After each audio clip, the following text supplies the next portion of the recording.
People are critical of Ronald Reagan shutting down a lot of the mental institutions. As they fucking should be. In the early 70s, One Flew Over the Cuckoo's Nest was one of the biggest movies ever. And as a result, they got a lot of negative press. No.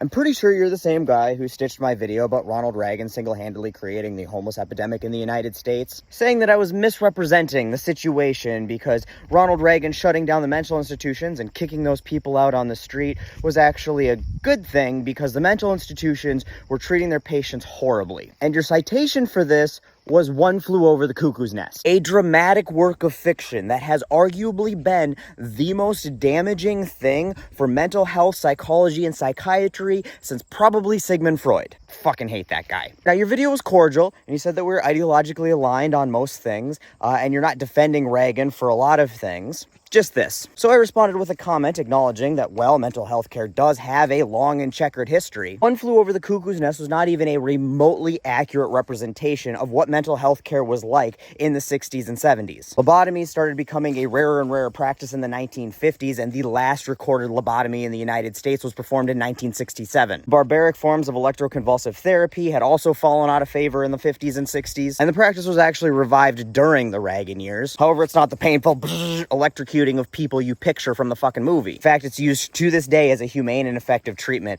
of many types of mental illness. But it seems you have more to say, so let's hear it. This right here, this is how we used to treat autistic children back in the day. 1981-82, you tied autistic kids to the radiator. So when a lot of you are out there are being critical of Ronald Reagan, take a look at this picture. This is exactly why we closed down mental institutions in the United States. All right, bud, I am going to need you to explain something to me. I understand that this picture that was taken in 1982 is absolutely horrific. What I'm failing to understand is what a picture of a couple of kids in a psychiatric hospital in Deir al-Umar, Lebanon, during the Lebanese War has to do with shutting down psychiatric hospitals in the goddamn United States. I'm just missing that connection. Do we need to shut down farms in the United States because of child labor in Vietnam, or mining here because of mining practices in South Africa? I'm just not connecting those dots. Now, I genuinely hope that you just saw this picture in like a meme or something and did zero fact-checking whatsoever, and this video is made out of ignorance. Because the only other explanation is that you knowingly used this picture to misrepresent